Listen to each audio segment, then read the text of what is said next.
सभापति जी, तो किसी ने आपको पर्ची भेजी है। महोदय, मैं आपके माध्यम से सरकार द्वारा प्रस्तुत वर्ष 25-26 के लिए अनुदान की अनुपूरक मांगों के दूसरे बैच पर अपनी बात रखना चाहता हूं। महोदय, मैं कोशिश ये करता हूं कि विषय से हटूं ना, लेकिन क्योंकि गैस सिलेंडर की समस्या इस समय बहुत बड़ी है, मैं वित्त मंत्री जी का ध्यान आकर्षित करूंगा कि लोग लाइनों में लगे और आपसे बहुत उम्मीद कर रहे हैं कि भाई उनकी समस्या दूर हो जाए। मैं कहना चाहता हूं कि सरकार केवल खर्च को मंजूर देने की संस्था नहीं है, बल्कि जनता के धन की संरक्षक संस्था है। इसलिए जब सरकार अतिरिक्त खर्च की मांग करती है तो संसद का दायित्व बनता है कि वह उसकी पूरी समीक्षा करे। सरकार द्वारा इस दूसरे बैच में लगभग 2.81 लाख करोड़ रुपए के अतिरिक्त व्यय की मंजूरी मांग रही है, जिसमें लगभग 2.01 लाख करोड़ रुपए वास्तविक अतिरिक्त नगद व्यय। यह बहुत बड़ी राशि है और इसलिए यह जरूरी है कि हम ये देखें कि पैसा किसके हित में और किस दिशा में खर्च किया जा रहा है।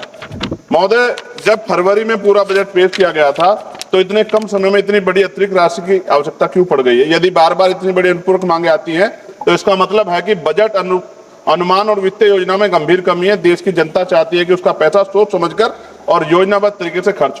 महोदय, इस अनुपूरक बजट में उर्वरक सब्सिडी के लिए लगभग 15,000 करोड़ का अतिरिक्त प्रावधान किया गया। किसान पहले ही महंगी खाद, महंगे बीज और महंगे डीजल की समस्या जूझ रहा है। सरकार को स्पष्ट करना चाहिए कि उसकी नीतियां किसानों को राहत देने के लिए या केवल आंकड़ों को संतुलित करने के लिए।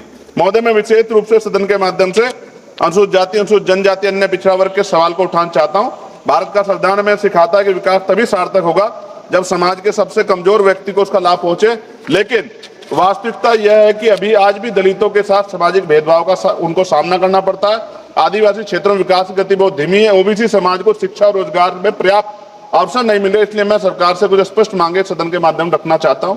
मैं सरकार से मांग करता हूं कि अनुसूचित जाति और अनुसूचित जनजाति के लिए जो SC, ST और TSP का बजट प्रावधान है, उन्हें वास्तविक आबादी के अनुपात में बढ़ाया जाए और यह सुनिश्चित किया जाए कि वह राशि किसी अन्य मद में ट्रांसफर ना हो। दूसरा, देश के दलित, आदिवासी और पिछड़े वर्ग के युवाओं के लिए विशेष छात्रवृत्ति और कौशल विकास कार्यक्रम चलाए जाए ताकि उन्हें शिक्षा और रोजगार के बेहतर अवसर मिल सके।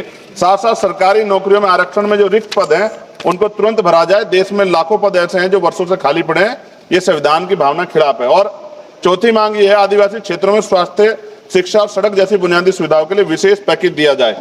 महोदय, संविधान में हमें 3 मूलभूत बाबा साहब डॉक्टर भीमराव अम्बेडकर ने संविधान बनाते समय स्पष्ट किया था कि भारत का लोकतंत्र तब मजबूत होगा जब समाज के कमजोर वर्गों के साथ न्याय होगा। इसलिए सरकार का दायित्व है कि वे संविधान की भावना के अनुसार नीति और बजट बनाए। प्रमोशन में रिजर्वेशन SC, ST, OBC को नहीं मिल रहा है। NFS लगातार हो रहा है SC, ST, OBC के बच्चों के साथ। और इंटरव्यू में जिस तरह का छल हो रहा है, जैसे UPSC में भी अभी हुआ, जिस तरह का छल हो रहा है उससे असंतोष पैदा हो रहा है। साथ साथ महोदय, लोकतंत्र में विपक्ष की भूमिका केवल आलोचना करने की नहीं है, बल्कि सरकार को सही दिशा दिखाना भी होता है। हम चाहते हैं कि देश आगे बढ़े, अर्थव्यवस्था मजबूत हो और नागरिकों को समान अवसर मिले, लेकिन यह तभी संभव होगा जब सरकार इसको सुनिश्चित करेगी। बजट पारदर्शी हो, खर्च जवाबदेह और विकास समावेशी हो। महोदय, अंत में मैं कहना चाहता हूं कि अनुपूरक मांगों का उद्देश्य केवल खर्च बढ़ाना नहीं होना चाहिए, बल्कि ये सुनिश्चित करना चाहिए कि ये पैसा देश के गरीब, किसान, मजदूर, दलित, आदिवासी और पिछड़े वर्गों के जीवन में वास्तविक परिवर्तन लाए। यदि सरकार संविधान की भावना के अनुरूप सामाजिक न्याय के केंद्र में रखकर निर्णय लेती है तो निश्चित रूप से देश का विकास अधिक संतुलित और न्यायपूर्ण होगा। और अंत में सर, नगीना लोकसभा से मैं चुन के आया, मैं धन्यवाद देता हूं अपने लोकसभा के वोटर्स का सभी। महोदय, पिछली सरकारों ने भी नगीना को इग्नोर कर दिया क्योंकि वो बिल्कुल पिछड़े क्षेत्र से आता है।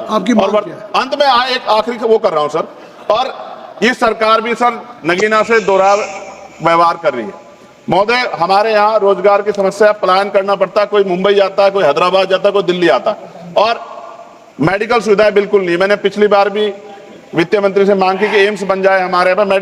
अपने जो स्वास्थ्य मंत्री उनसे मांग के सर विस्तार में कभी अगर जाके देखें, मैं आग्रह करूंगा, निमंत्रण भी दे रहा हूं कि आप कभी आइए नगीना। आपको देख के ऐसा लगेगा कि उससे इतना बड़ा छल हुआ है कि वहां की जनता को जानवर माना गया। इसलिए मैं आपसे वहां का प्रतिनिधि होते के नाते कहना चाहता हूं कि वहां अगर आदमी, चेयरमैन सर, अगर आदमी बीमार हो जाए, उसको इमरजेंसी पड़ जाए तो इतना हॉस्पिटल जाएगा, इतना मर जाता है, लोग तड़पते हैं। इसलिए मैं आपसे आग्रह कर रहा हूं। और मैडम, ये मेरा नहीं, अपना नहीं, ये हमें तो यहाँ एम्स में मिल जाएगा, लेकिन उनको इलाज मिले, इसलिए आपसे कह रहा हूं कि नगीना के लोगों के बाद सोचा जाए, वहां रोजगार की व्यवस्था हो जाए, उद्योग क्षेत्र लग जाए तो लोगों, वहां के बच्चों को रोजगार मिलेगा और वो आपको धन्यवाद दें। धन्यवाद सर। जय भीम, जय भारत।